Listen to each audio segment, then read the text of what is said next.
우리 평생교육원 수강생 여러분 반갑습니다. 오늘도 이제 대요리 문답을 공부해 나가겠습니다. 먼저 잠깐 기도합시다.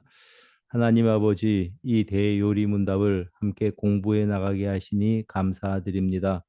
어렵지만 그러나 잘 깨달을 수 있는 지혜를 허락하시고 이를 통해서 하나님을 더 잘 알아갈 뿐만 아니라 어떻게 살아가야 할지를 깨달을 수 있는 믿음의 사람들이 모두 되도록 함께하여 주시옵소서. 영상으로 강의를 듣지만 그러나 우리에게 이 강의를 잘 이해할 수 있는 지식, 그 지혜를 허락하시고 또 깨달음을 허락하시기를 소원합니다. 주 예수 그리스도 이름으로 기도드립니다. 아멘.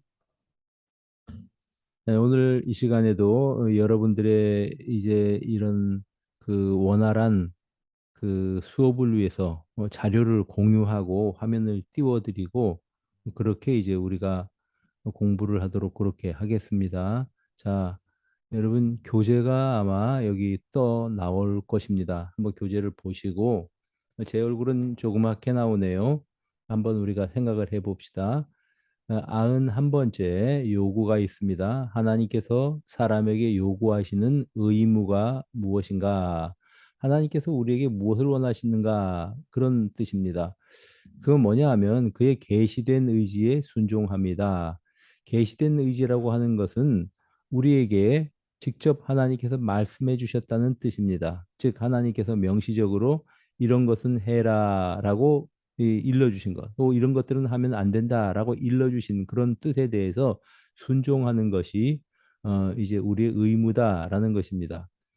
에, 하나님은 창조주이십니다. 그렇기 때문에 피조물인 우리 인간에게 요구하시는 것이 있죠. 즉, 그의 뜻에 순종하는 것을 요구하십니다. 그런데 이 순종은 억지로 하는 강요가 아닙니다. 스스로 인간이 자신의 의지를 통해서 하나님께 순종하도록 그렇게 하시는 겁니다. 우리가 선악과를 생각을 해볼 때 쉽게 알 수 있죠. 선악과를 억지로 먹지 못하도록 막 막아놓으신 것이 아니고 사람의 손이 닿을 수 있는 곳에 보이는 곳에 선악과를 만들어 놓으셨습니다. 이를 통해서 우리 인간들이 하나님께 순종하는가 여부를 하나님께서는 확인하실 수가 있는 겁니다. 또 이런 하나님의 뜻을 계속해서 거부하는 것은 결국 하나님의 사랑을 배신하는 것이 될 겁니다. 그래서 사무엘상 15장 22절에 보면 사무엘 선지자는 이제 완고한 것, 다시 말하면 계속해서 불순종하는 그런 태도는 우상숭배와 방불한 죄다. 이렇게 사울 왕에게 말하였던 것입니다. 그러면 어떻게 우리가 하나님의 뜻을 알 수 있냐? 하나님께서 우리에게 무엇을 요구하시는지 어떻게 알 수 있냐? 알 수 있는 방법이 있습니다. 그게 뭐냐 하면 계시된 하나님의 말씀입니다. 성경입니다. 이를 통해서 하나님은 이것을 싫어하시는구나. 하나님께서는 저것을 좋아하시는구나. 그래서 우리가 그 하나님의 요구대로 살아갈 수 있다라는 것입니다. 92번째 우리 질문 보겠습니다. 하나님께서 사람에게 그의 순종의 법칙으로 처음 계시하신 것이 무엇이었는가? 자, 하나님께서 제일 처음 아담에게 계시하신, 다시 말씀드리면 일러주신 그런 그 순종의 법칙이 있는데 그게 뭡니까? 선악을 알게 하는 나무의 실과를 먹지 말라는 특별한 명령입니다. 이건 특별한 명령이죠. 직접 말씀을 하셨죠. 또 무죄 상태에 있는 아담과 그가 대표하는 전 인류에게 제시하신 순종의 규칙은 도덕법이었다. 여러분, 아담에게 직접 말씀하지는 않으셨지만 그 아담의 마음 속에 양심을 지으셔서 이런 일들은 해야 되겠다, 하지 말아야 되겠다. 본능적으로 알게 하신 게 있다고 하는 겁니다. 이거는 직접 명령하신 것은 아니죠. 그러나 우리 인간에게 요구되는 것이기 때문에 이것을 도덕법이다. 그렇게 우리는 부릅니다. 한번 우리가 해설을 한번 다시 설명해 드리겠습니다. 죄로 타락하기 전에 우리 인간의 상태를 우리는 무죄 상태라고 그렇게 말합니다. 죄가 없지요. 무죄 상태의 인간에게 하나님께서 주신 특별한 명령은 선악을 알게 하는 나무의 실과를 먹지 말라는 것입니다. 이는 하나님이 특별 계시를 통해 주어졌다. 이건 무슨 뜻인가 하면 하나님께서 직접 말씀하셨다는 것입니다. 이 외에 하나님은 순종의 규칙으로서 도덕법을 주셨습니다. 이건 직접 말씀하지는 않으셨지만 인간의 마음속에 역사하시는 자연 계시를 통해서 주신 것입니다. 사람의 마음속에 주신 도덕법은 오늘도 모든 인간의 마음에 기록되었습니다. 다시 말하면 우리가 특별 계시 하나님의 말씀을 통해서 직접 무엇이 옳고 그르고 모르는 사람이라고 할지라도 마음속에 기록된 그런 하나님의 도덕법은 가지고 있기 때문에 우리들이 하나님의 뜻을 알 수 있다라는 겁니다. 그러나 인간이 본성이 부패했기 때문에 도덕법으로는 우리가 하나님을 완전하게 찾을 수가 없지요. 자, 그러면 93번 문제 보겠습니다. 도덕법은 무엇인가? 도덕법은 인간에게 선포된 하나님의 의지이죠. 우리가 91문에서 말씀을 드렸습니다만 모든 사람이 개별적으로 온전하게 이 법을 지켜 행하고 자, 이게 뭐냐 하면 그리고 순종하되 마음을 다하고 성품을 다하고 힘을 다하여 하나님과 사람에게 마땅히 해야 할 모든 의무를 성결과 의로서 행하도록 지시하고 요구한다. 이 도덕법을 지키면 생명을 약속하고 이를 위반하면 죽음으로 경고한다. 자, 여러분 여기에 대해서 좀 해설을 좀 해드리겠습니다. 우선 도덕법은 인류를 향하신 하나님의 뜻의 선언입니다. 그래서 이 하나님의 뜻입니다. 그러니까 사람에게서 이 난 것이 아니다라는 것이죠. 그리고 지금까지 존재한 모든 인류와 앞으로 살아갈 모든 인류가 이 도덕법의 지배를 받습니다. 심지어는 성경을 모르는 사람들도 일반 계시를 통해서 혹은 자연 계시라고도 하죠. 어, 이 도덕법이 마음에 기록이 되었습니다. 그래서 본능적으로 나쁜 일을 하면 마음에 이제 이 양심이 가책을 받게 되는 것, 이런 것들이 사실은 하나님께서 우리에게 주신 도덕법 때문이다 하는 거죠. 그리고 불신자들이라고 할지라도 결국은 심판의 날에 하나님의 존재를 부인한 것, 그리고 자신들이 도덕법을 어기면서 산 데에 대해서 자신들의 양심의 고소에 따라서 하나님께 여기에서 답변을 해야 할 것입니다. 도덕법은 근본적으로 불변합니다. 그러니까 시대에 따라서 변하고 세상이 조류가 바뀐다고 해서 바뀔 수 있는 것이 아닙니다. 요즘은 막 그냥 도덕법 자체가 막 바뀌어야 된다고 주장하는 시대를 우리가 살아갑니다. 간통은 죄가 아니라 그러죠. 성경에서는 죄라고 말합니다. 성경에서 아니라고 하는 것은 아닌 것이고 하나님이 싫어하시는 것은 그건 죄인 것이고 우리가 그렇게 알아야 합니다. 이 도덕법은 우리에게 성결의 의무 혹은 거룩의 의무라고도 하죠. 또 의의 의무를 부과합니다. 성결의 의무라는 것은 종교적인 의무입니다. 예를 들자면 성경 읽기. 이거는 이제 이 성결의 의무 혹은 종교적인 의무다. 이렇게 말할 수 있는 것이고요. 또 의의 의무는 도덕적 의무라고 볼 수 있습니다. 다시 말하면 엿새 동안 성실하게 일하는 것, 이거는 도덕적인 의무라고 말할 수 있는 거죠. 도덕적 의를 지키는 이게 막 휙 넘어가서 미안합니다. 도덕적 의를 지키는 보답으로 주시는 선물은 영생입니다. 영생. 그러나 도덕법을 어김으로 인류에게 주시는 형벌은 사망입니다. 이제 죄의 삭은 사망이라고 그렇게 로마서 6장 23절에 말씀하죠. 여기서 이 세상 살면서 겪게 되는 사망은 하나님과의 분리입니다. 그리고 나중에는 주님 재림하시고 영원한 심판이 있을 때에는 둘째 사망, 즉 영벌에 처하게 되는 것이 구체적인 사망 혹은 영벌의 내용입니다. 하나님께서는 예수 그리스도께서 성취하신 도덕적 의를 우리에게 전가시켜 주십니다. 다시 말씀드리면 예수님은 이 모든 도덕적인 요구를 다 성취하신 분인데 그분의 의의 옷을 우리에게 입혀 주신다고 하는 뜻입니다. 그래서 우리에게 영생의 길을 열어 주셨습니다. 자, 94번째 문항을 한번 봅시다. 타락한 후의 사람에게도 도덕법이 소용 있는가? 자, 한번 우리가 쭉 눈으로 읽어보십시다. 이 답변을 한번 해설을 해드릴게요. 인간이 도덕법을 완전히 준행해서 의와 생명에 이를 수가 없습니다. 의와 생명에 도덕법을 통해서 이룰 수 있다는 생각은 잘못된 생각입니다. 그러나 중생한 신자는 하나님의 은혜로 말미암아 도덕법을 부분적으로 지킬 수 있습니다. 이 부분적으로 지키는 것이지 도덕법을 완전히 지켜서 우리가 영생에 이를 수 있다. 이런 의미는 아니라는 것이지요. 95번째 문항을 보겠습니다. 도덕법이 모든 사람에게 무슨 소용이 있는가? 자, 한번 우리가 그 답에 대해서 읽어보도록 하십시다. 눈으로.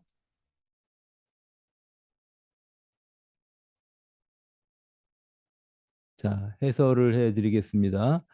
모든 사람을 위해서 도덕법이 이 네 가지 용도로 사용이 됩니다. 첫째는 도덕법은 하나님에 대한 진리의 계시입니다. 그래서 우리가 도덕법을 통해서 아, 이게 하나님의 성품이 이렇구나. 또 하나님이 이것을 싫어하시는구나.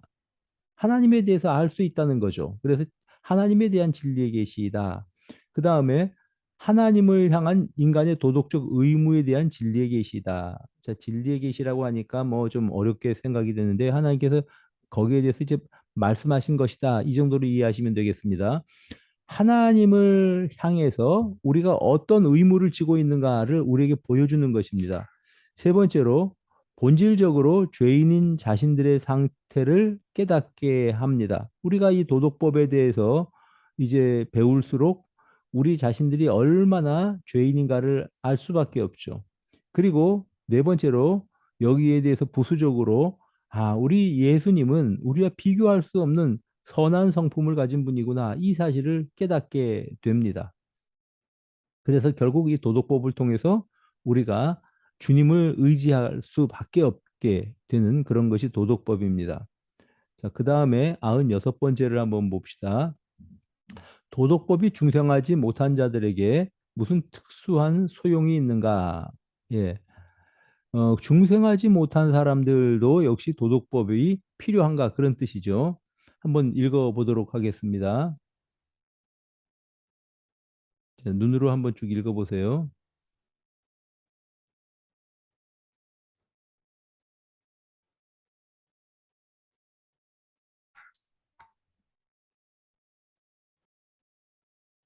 네, 좀 키워봤습니다. 자, 중생하지 못한 사람들에게도 도덕법이 소용이 있죠. 한번 해설을 해드리겠습니다. 중생하지 못한 자의 양심은 잠자고 있는 상태입니다.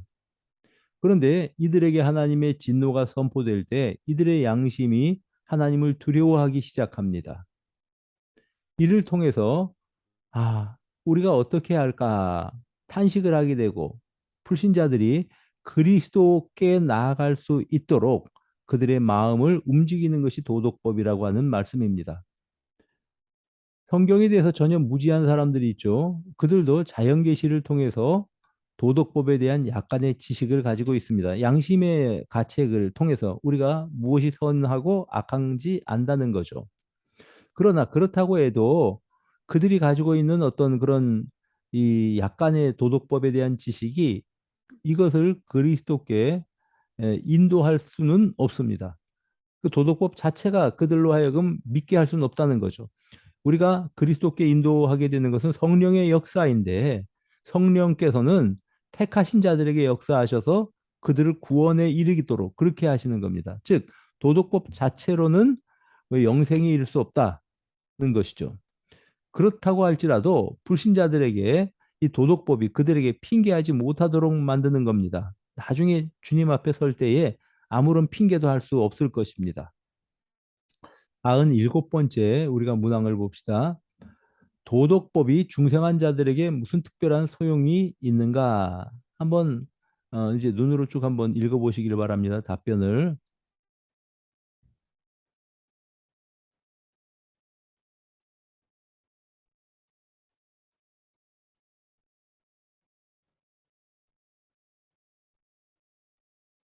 자, 우리 한번 생각을 해봅시다. 인간이 계명을 준수함으로 영생을 얻으려는 행위 언약은 아담의 실패로 종결되었습니다. 다시 말씀드리면 아담이 선악과를 먹게 되었고 그 결과로 이제 우리 인간은 행위 언약은 이제 이 종결되었다, 깨졌다 이렇게 봐야 되죠. 그러나 둘째 아담인 예수 그리스도께서는 완전한 순종을 통해서 도덕법에 대한 행위 언약을 성취하셨습니다. 그러므로 행위 언약은 은혜 언약에 합병됩니다. 신약의 우리들에게는 행위 언약은 뭐 더 이상 존재하지 않지만 은혜 언약에 합병되어 있다 이렇게 보시면 됩니다. 그리스도께 나오지 않아 은혜 언약의 유익을 받지 못한 사람들은 불신자들은 행위 언약의 위반이라고 하는 정죄 아래에 있습니다. 아담이 받은 정죄를 같이 받고 있는 거죠. 그래서 사람들은 이제 이 부분적인 지식이지만 도덕법을 알고 있기 때문에 도덕법을 통해서 영생을 얻으려고 갖은 노력을 합니다. 이런 시도를 우리가 율법주의 혹은 도덕주의라고 말합니다. 심지어 중생한 그리스도인들도 복음을 완전히 깨닫지 못한 사람들은 율법주의의 영향 아래에 있는 사람이 있을 수 있습니다.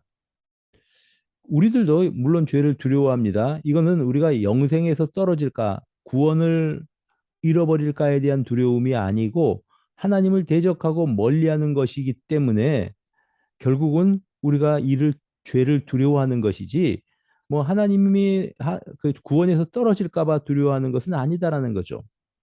결국 도덕법은 인간의 무능과 우리가 주님께 빚진 자임을 알게 함으로 하나님께 감사하는 삶을 살아가도록 우리를 인도하게 됩니다.